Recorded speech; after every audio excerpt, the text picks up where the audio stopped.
এই যে cameraman, For your kind information, যা ছবি তুলে তাদেরকে ক্যামেরাম্যান বলে না, photographer. And I'm not a photographer. আমার এক ফ্রেন্ডের বিয়েতে আসছিলাম কিছু স্পেশাল মোমেন্ট ধারণ করার জন্য। কিন্তু আমার কেন যদি মনে হচ্ছে আপনার ক্যামেরাতে আমার কিছু ছবি আছে। শিওর? আসলে বিয়ে বাড়িতে তো অনেক মানুষ, অনেক মানুষের ভিড়ে একটা দুটো ছবি হয়তো আপনার থাকতে আচ্ছা একটু দেখি, সমস্যা কি?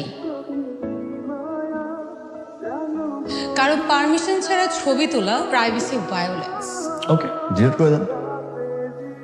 এত সুন্দর করে কপালে টিপ পরলেন, কষ্ট করে চোখে আবার লেন্সও পরলেন, দেখে মনে হচ্ছে পার্লার থেকে সেজে এসেছেন। একজন ফটোগ্রাফার দিয়ে ছবি না তুলে খারাপ দেখান। আপনি কি আমার সাথে বাই এনি চান্স ফ্লার্ট করছেন? ফ্লার্ট আমি করি না, যা বলি ডিরেক্টলি করি। চাইলে আপনি ডিলিট করতে পারেন, okay, no problem, it's your call.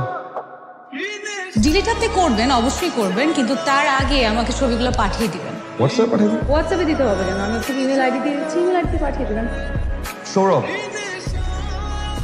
Dipa, nice to meet you.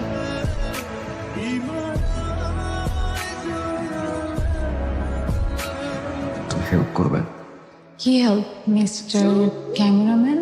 Photographer please. যারা ফটোগ্রাফার তারা তো শুধু ছবি তুলেই যায়, নিজের ছবি তো আসলে কেউ তুলে দেয় না, তাই বললাম।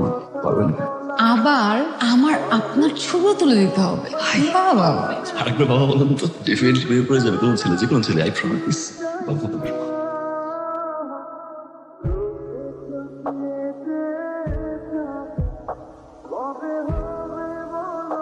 কি আবার মুড অফ মনে হচ্ছে? আমার বাবা আসলে একটু অসুস্থ। কি হয়েছে আঙ্কেল? বাবার আসলে যে বিজনেসটা ছিল, বাবা সেখানে অনেক টাকা ইনভেস্ট করে ফেলে। তারপর যখন লস হয়, আস্তে আস্তে বাবা মেন্টালি অ্যান্ড ফিজিক্যালি সিক হয়ে পড়ে। এখনো ওই অবস্থায় আছে।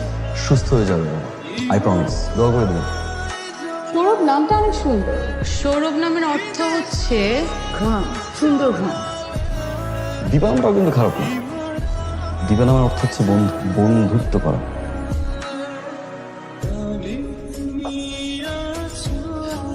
তোমার জন্য।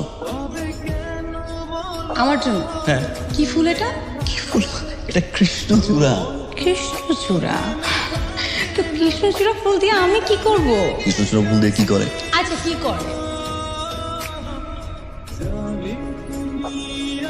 সবাই বলে ফুল নাকি গাছেই সুন্দর। আমার কি মনে হয় জানো, ফুল সুন্দর তোমার চুলে।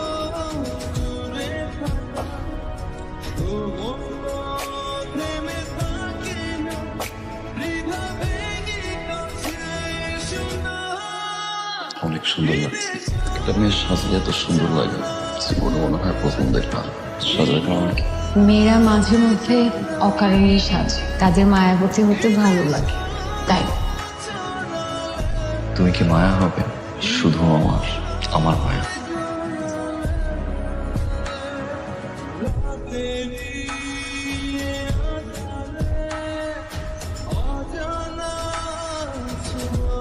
তুমি এখানে কেন? আরে তুমি ফোন দেখতেছো না, টেক্সট রিপ্লাই দিচ্ছ না, তুমি ঠিক আছে? আমি বলছি, আমি ফোনে বলছি, তুমি যাও। আমি তোমার সাথে ফোনে কথা বলছি, যাও। শোনো, আসছে যেহেতু বলো। আমি বলেছিলাম না, বাবা অনেক অসুস্থ। বাবা না হঠাৎ করে অসুস্থ হয়ে পড়ে, বাবাকে হসপিটালেও অ্যাডমিট করতে হয়।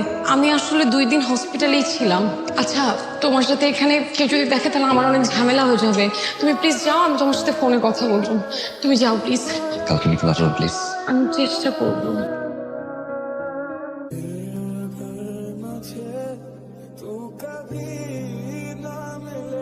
আরে বাহ, আজ আপনি আমার আগে। কোন ছেলে যখন কোনো মেয়ের জন্য অনেকক্ষণ ধরে অপেক্ষা করে, তার মানে ছেলেটা মেয়েটাকে ভালোবাসে। আর যখন কোনো মেয়ে কোনো ছেলের জন্য অপেক্ষা করে, তার মানে তো মেয়েটা ঠিকই ভালোবাসে। তবে ছেলেটা সে দিন আমি লাভ উইথ ইউ। সৌরভ, আমার কিছু কথা আছে। বলো। আমি তোমাকে বলেছিলাম না যে বাবার বিজনেসে অনেক লস হয়, অনেক ঋণ জমা হয়েছে। দীপা, আমি এই কথাগুলো জানি তো। না, আরো কিছু কথা আছে। সবকিছু দেখাশোনা করে বাবার বন্ধু আনিস আঙ্কেল। আমি জানি তো। আরো কিছু কথা আছে, তোমার শুনতে হবে সৌরভ। বাবার চিকিৎসার জন্য যত টাকা লাগে সব টাকা আনিস আঙ্কেলেরই দেওয়া, সব সময়ই দেয়। এখন আনিস আঙ্কেল চাচ্ছে তার ছেলের সাথে আমাকে বিয়ে দিতে। বাবাও এতে রাজি। সৌরভ, এমন না যে আমার অমতে রাজি হয়েছে। সবকিছু চিন্তা করে বাবার কন্ডিশন দেখে আমি বাবাকে না করতে পারিনি। সৌরভ আমি তোমাকে পছন্দ করি, কিন্তু আমার এই বিয়েটা করতে হবে। আমি সরি সৌরভ, পারলে আমাকে মাফ করে দিও। ভালো দেখো।